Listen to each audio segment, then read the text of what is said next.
ہمیں جی پچھلے دنوں پرائم منسٹر صاحب نے بلایا ہوا تھا پرائم منسٹر ہاؤس میں کچھ چیمبرز کو، اس میں بھی شامل تھا، اور انہوں نے بڑے غور سے، بڑے انہماک سے باتیں سنی سب چیمبرز کی اور ہماری بھی، اور انہوں نے کمٹمنٹ کی کہ جی انشاءاللہ تعالی ہم ایز آف ڈوئنگ بزنس میں فیسیلیٹیٹ کریں گے. تو ہمیں تو امید ہے کہ جی انشاءاللہ تعالی گورنمنٹ سیریس ہے، government wants something to do. اور ایکسپورٹ خاص طور پہ ہمارا سیالکوٹ جو سا ہے وہ 90% ہمارے ممبرز جو ہیں وہ ایکسپورٹرز ہیں. تو بالکل they must have to do something for the betterment of exports, اور وی ہیو ہائی ہوپس کہ ان شاء اللہ تعالیٰ کچھ نہ کچھ کریں گے جی. اور جو ہم نے اگر ڈیمانڈس کی بات کریں تو ہم نے تو وہاں پر زیادہ نہیں 2-3 ڈیمانڈز دی تھیں کہ جی ہمارا فکس ٹیکس ریجیم جو ہے وہ دوبارہ بحال کیا جائے. فکس ٹیکس جو ہے پہلے یہ میاں نواز شریف صاحب نے شروع کیا تھا آج سے کوئی 30 سال پہلے، اور اس کو پچھلے 3 سال سے اسے ختم کر دیا گیا، اور ابھی نارمل ٹیکس ریجیم میں ایکسپورٹرز کو بھی لے آئے ہوئے. تو وہ ہماری سب سے پرانی اور بڑی امپورٹنٹ یہ تھی کہ جی ہمیں ایز آف ڈوئنگ بزنس کے لیے ہمیں آپ جس طرح پہلے ایٹ سورس کاٹ لیتے تھے ٹیکس، وہی دوبارہ شروع کیا جائے جی fix tax regime. This is our prime demand. تو آئی ہوپ کہ اس پہ گورنمنٹ کچھ کرے گی، اور اس سلسلے میں ہم نے ڈی جی پالیسی ہے، ٹیکس پالیسی، ان سے بھی ملاقات کی تھی ایف بی آر میں، اور پرائم منسٹر کو، کامرس منسٹر کو، سب کو ہم نے یہ اپنا کیس پلیڈ کیا ہوا ہے. اور یہ صرف سیالکوٹ کا نہیں بلکہ جو ہمارے کراچی چیمبر ہے، جو ہمارا ایف پی سی سی آئی ہے، لاہور چیمبر ہے، انہوں نے بھی اس چیز کی ڈیمانڈ کی ہوئی ہے. تو وی آر ہوپ فل کہ اس بجٹ میں یہ چیز دوبارہ سے امپلیمنٹ کریں گے. صحیح. آپ ساتھ ہی رہیے گا. محمد الیاس صاحب آپ کی جانب آؤں گی. آپ کیا کہتے ہیں آج کے بجٹ سے عوام کو کیا توقعات ہونی چاہیے؟ یہ بجٹ عوام کی مشکلات میں کیا دیکھتے ہیں، اضافہ کرے گا یا پھر کچھ کمی بھی دیکھنے کو ملے گی؟ دیکھیں بالکل جی، عوام کو تو ہر سال توقع ہوتی ہے اور اس کا انتظار کر رہے ہوتے ہیں. خاص طور پر جو ملازمین ہوتے ہیں وہ دیکھتے ہیں، ان کی نظریں اسی طرح کی ہوتی ہیں کہ ہمیں کسی طریقے کا ریلیف ملے گا. تو بجٹ میں کون سا ریلیف ملتا ہے؟ کوئی ایسی چیز تو ہوتی نہیں ہے کہ جس میں ہوتا ہے. جس میں دیکھیں آپ سب سے زیادہ دیکھ لیں کہ یہ اس میں عام آدمی کے لیے بجٹ میں کیا ہوگا. بجٹ کے لیے یہ اعداد و شماری ہوتے ہیں کہ اس میں جو سارا چیزیں رکھی گئی ہیں. تو آپ دیکھ لیں یہ تو صرف ایک ہی ہے کہ آئی ایم ایف کی جو شرائط وغیرہ وہ پوری کرنے کے لیے اس کو کیا گیا ہے. آپ دیکھیں بجٹ کو بھی 2-3 دن جہاں تک پولیٹیکل سٹیکس تھے ان کے آپس میں اتحادیوں کے تھے کہ آپس میں وسائل کی تقسیم کے مسئلے وہ آپس میں انہوں نے سیٹل کیے. اس کے بعد آئی ایم ایف کے ساتھ رات گئے تک جو مذاکرات کرتے رہے، جس میں سولر پینل پر جو انہوں نے اپنی ٹیکس سے جان چھڑوائی، اور دیگر سیلریڈ کلاس کے لیے بھی سنا ہے جو بھی فیصلہ ہونا ہے اس کے بارے میں ابھی بجٹ سے پہلے اگر جو بھی ان کے کرتی کابینہ فیصلہ کرتی ہے کہ کتنی تنخواہوں میں اضافہ کریں گے. تو وہ جو تمام چیزیں ہیں اس میں کتنے پرسنٹ، اگر 10% 15% تنخواہوں میں اضافہ کیا جاتا ہے، یا ان کے جو ایڈ ہاکس جو ان کو ریلیف دیے تھے وہ مرج کیے جاتے ہیں، تو اس میں وہ اس چیز کا انتظار ہوتا ہے. لیکن وہ جو جس طرح مہنگائی ہوئی ہے، خاص طور پر سیلاب آیا، سیلاب کے بعد جو اس کے بعد جو امریکہ اور ایران کی جنگ ہے، اس کے بعد مسلسل جو صورتحال ہے مہنگائی کی صورت میں، پٹرول کی قیمت میں اضافہ ہو رہا ہے، اس کے ساتھ سب چیزوں میں ٹرانسپورٹ کی قیمت میں اضافہ، جس میں ساری انڈسٹری کی کاسٹ آف ڈوئنگ بزنس جو ہے وہ سب بڑھ گئیں. اس کے باوجود بھی جو ہے وہ سب ڈٹ کے کام کر رہے ہیں اس ٹائم تاکہ ملک کو اس میں آئی ایم ایف کے پاس ہم اس لیے گئے تھے تاکہ ہم ڈیفالٹ ہو رہے تھے، ان سے قرضہ لیا. تو اب ان کی جو شرائط ہیں وہ ان کو پوری کر رہے ہیں ہم جس طرح بھی ہے. اس بار بھی انہوں نے اپنی بھرپور طریقے سے جو شرائط ہیں وہ جس طرح منوائی ہیں، اور جس طرح کے ٹیکس انہوں نے ریکوری کرنی ہے. ظاہر ہے جس نے ٹیکس قرضہ دیا ہے تو انہوں نے ہر طرح صورت میں تو گورنمنٹ کی جانب سے اپنی گورننس کو بہتر کرنا چاہیے. یہ نہیں ہے کہ جن سے ٹیکس وصول کریں ان سے مزید ٹیکس وصول کرتے جائیں، ان کو ہی لے آئیں. جیسے ٹیکس لیوی لگا لی ہے اس نے فیڈرل گورنمنٹ کا مسئلہ، ان کی گورننس ان کی اپنی خراب ہوتی ہے گورنمنٹ کی، تو اس میں مسئلہ یہ پس عام آدمی جاتا ہے.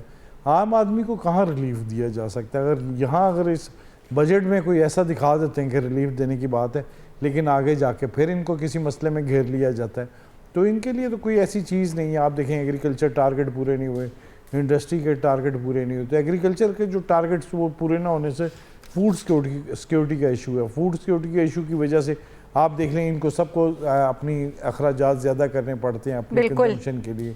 آپ دیکھ لیں ایجوکیشن اپنے بچے کو یہ دلا نہیں سکتے بچے, تو میکسیمم جو انہوں نے ویج رکھی ہے 40,000 روپیز, تو اس میں دیکھیں بجٹ کس طرح گھر کا بن جاتا ہے. یہ گھر میں آپ دیکھ لیں دالوں کی قیمتیں بڑھ گئیں, ہر چیز کی قیمت کھانے پینے کی بڑھ گئی, تو پھر وہ بجلی کے بلز اتنے زیادہ ہیں, اس کے علاوہ جو ٹرانسپورٹ ہے وہ بڑھ گئی, تو پھر کیسے پورے کریں گے اس خرچے عام آدمی کے لیے. گورنمنٹ سے بتائیں نا, گورنمنٹ نے اس بجٹ میں ایک عام آدمی کے لیے ریلیف پیکج کوئی رکھا, بے نظیر انکم سپورٹس پروگرام شروع کر دیا ہے, یا کوئی ایسی سبسڈی دے دی جاتی ہے آٹے میں رمضان وغیرہ میں. اس کے علاوہ تو کوئی ہے ہی نہیں ہے گورنمنٹ کے پاس. گورنمنٹ پورے بے نظیر انکم سپورٹس پروگرام سے پورا پاکستان کو تو نہیں کور کیا جاتا نا, اس میں چند جو لاکھ خاندان ہیں ان کو کور کیا جا رہا ہے, زیادہ لوگوں کو تو نہیں کور کیا جا رہا جس سے لوگوں کو ریلیف مل سکے. تو اس لیے گورنمنٹ کو چاہیے کہ بجٹ میں ایک ایسا بجٹ دیں جس میں لوگوں کو ریلیف ہے. نہ اس میں انڈسٹری کی گروتھ ہے, نہ اس میں کوئی ہے تاکہ آپ کی جی ڈی پی کی گروتھ ہو. آپ نے جی ڈی پی کی گروتھ ہی 4% رکھی ہے, پچھلے سال آپ ٹارگٹ نہیں پورے کرتے. اگر آپ نے قرضے بھی اتارنے ہیں, آپ نے اس میں قرضے لینے اور پھر قرضے اتارنے, تو ایسی صورتحال میں آپ کا کیا صورتحال ہے؟ آپ یہی ہے کہ اپنا ریونیو جنریٹ کرتے ہیں تاکہ اس ریونیو جنریٹ کر سکیں, جو قرضے نئے لینے ہیں ان کے بھی قرضے اتار سکیں, اور مزید جو اپنے اخراجات ہیں ڈیولپمنٹ جو ایکسپینڈیچرز ہیں وہ این ای سی میں آپ نے کم کر دیے ہیں, تاکہ اس میں جو روزگار کے مواقع تھے کہ لوگوں کو کام ملے گا وہ بھی کم ہو گیا. تو یہ تمام جو چیزیں ہیں کہ گورنمنٹ نے ریونیو بھی جنریٹ کرنا ہے, ملک بھی چلانا ہے, تو اس تمام میں قرضے بھی اتارنے ہیں. تو اس کے لیے آئی ایم ایف کے پاس جاتے رہیں گے اور اس طرح کے مسئلے حل کرتے رہیں گے. اگر نہیں گئے تھے تو آپ کو سب ایک ملک میں ایک شور ڈلا ہوا تھا کہ ڈیفالٹ ہونے کے دہانے چلے گئے. بالکل, پالیسیز کو ریوائیو کرنے کی ضرورت ہے. دیگر اقدامات بھی ایسے ہیں جن کو اٹھا کر معیشت کو مزید مستحکم کیا جا سکتا ہے. احتشام صاحب, جس طرح سے آپ نے بات کی کہ آپ کی ملاقات ہوئی تھی, آپ لوگوں نے فکس ٹیکس کے اوپر بات کی کہ جس طرح سے پہلے چل رہا تھا اسی طرح سے اس کاروبار کو مزید بڑھایا جائے. ایکسپورٹرز کو کافی زیادہ شکایات تھی, کافی فرق پڑا تھا. آپ کی تجاویز آپ لوگوں نے ان کو پیش کی پرائم منسٹر کو, ان تجاویز پر کتنا عمل ہوگا یہ تو بجٹ کے بعد ہی پتہ لگے گا. لیکن اب تک کاروباری طبقے کو, کاروبار کو کیا فرق پڑا ہے پچھلے بجٹ سے, اور کیا امید ہے اگلے بجٹ سے؟ جی ہم لوگ جی خاص طور پہ میں سیالکوٹ کی بات کروں گا. I belong to Sialkot. یہاں پر ایکسپورٹرز ہیں ہمارا بزنس زیادہ ایکسپورٹ ہے. سو میں بھی کئی چیزوں میں ہماری لوکل جو بزنس کر رہے ہیں ان سے ڈیفر کریں, بٹ ہم یہ کہتے ہیں کہ جی آپ ہمیں لیول پلینگ فیلڈ دیں, ہمیں ایز آف ڈوئنگ بزنس دیں. آپ یقین کریں کہ یہ ہمیں خام خواہ ایک چلتے ہوئے گھوڑے کو چابک مارنے والی بات نہیں ہوتی, یہ وہ اس طرح کرتے ہیں. ایک چیزیں بالکل سموتھلی چل رہی ہیں جو اس کو یہ رکاوٹیں کریٹ کرتی ہے گورنمنٹ, اور گورنمنٹ کے خاص طور پہ ایف بی آر سے ہم کہیں تو بجانا ہوگا کہ وہ ہمیں رکاوٹ کریٹ کرتے ہیں. ہم نے جی سیالکوٹ میں ہم جو ایکسپورٹ کر رہے ہیں, ہم نے چیزیں امپورٹ کرنی ہوتی ہیں اور پھر ان میں ویلیو ایڈیشن کر کے ہم نے ایکسپورٹ کرنی ہوتی ہے. اسی طرح بنگلہ دیش کرتا ہے, اسی طرح ویتنام کرتا ہے, اسی طرح اور بھی جو ڈیولپنگ کنٹریز ہیں وہ چیزیں را مٹیریلز امپورٹ کرتے ہیں اور اس کو ویلیو ایڈیشن کر کے ایکسپورٹ کرتے ہیں. ہمارے اچھا بھلا سلسلہ تھا کہ ہم چیزیں امپورٹ کرتے تھے, ہمارے پاس 5 سال کا ٹائم ہوتا تھا کہ 5 سال کے اندر ہم نے وہ چیزیں ایکسپورٹ کر دینی ہوتی تھی. گورنمنٹ نے اس کو 5 سال سے پکڑ کے 9 مہینے پہ کر دیا. اس میں کوئی ٹیکسز کوئی چیز نہیں انوالو تھی, لیکن گورنمنٹ کو آئی ڈونٹ نو کہاں سے یہ خیال آیا کہ یہ ٹائم بہت زیادہ ہے. 9 مہینے کر دیا اور پھر سب کے اوپر جرمانے کہ جی آپ نے چیزیں 9 مہینے کے اندر ایکسپورٹ, کپڑا ہم نے منگوایا, کپڑے کی گارمنٹس بنا کر ہم نے ایکسپورٹ کرنے ہیں. تو وہ ہمارے کسٹمرز کے ساتھ ہوتا ہے کہ پورے سال کا ایک سال ایک چیز چلتی ہے, اور زپیں, بٹن, دھاگا, اس طرح کی بہت ساری چیزیں ہم نے منگوائی ہوتی ہیں. اور اگر ہم ہر آرڈر کے لیے منگوائیں اور ساتھ ہی بنائیں اور پھر ایکسپورٹ کریں تو وہ پاسبل نہیں ہوتا.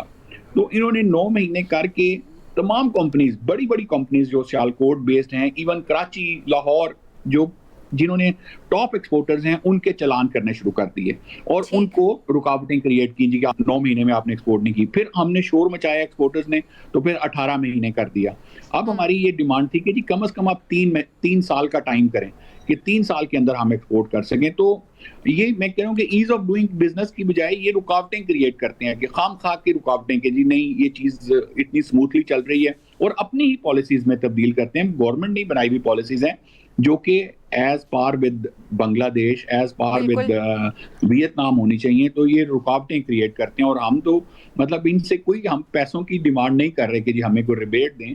ویئر میں آپ کو بتانا چاہوں کہ چائنا ابھی تک, حالانکہ وہ اتنا ایڈوانس ہو چکا ہے, ابھی تک وہ اپنی پروڈکٹس کے اوپر کمپیٹیٹیو بنانے کے لیے ان کا ایک جو ڈالر ہے اس کے اگینسٹ ان کی کرنسی کی ایکسچینج اباؤٹ 7 یوان ہے ان کی. لیکن ابھی بھی جو ان کی ایکسپورٹ شپمنٹس ہوتی ہیں اس کے اوپر وہ جو ایکسپورٹر ہے اس کو 10 یوان دے رہے ہیں, تاکہ اس کو 25% تقریباً ریبیٹ مل رہا ہے. بالکل. So that their prices are so competitive, whereas ہم جو ان سے ہیں ہم وہی پرائسز جو باقیوں کے لیے, کوئی ریبیٹ نہیں, بلکہ گورنمنٹ فیسیلیٹیٹ کرنے کی بجائے ہمارے لیے مسائل کریٹ کر رہی ہے.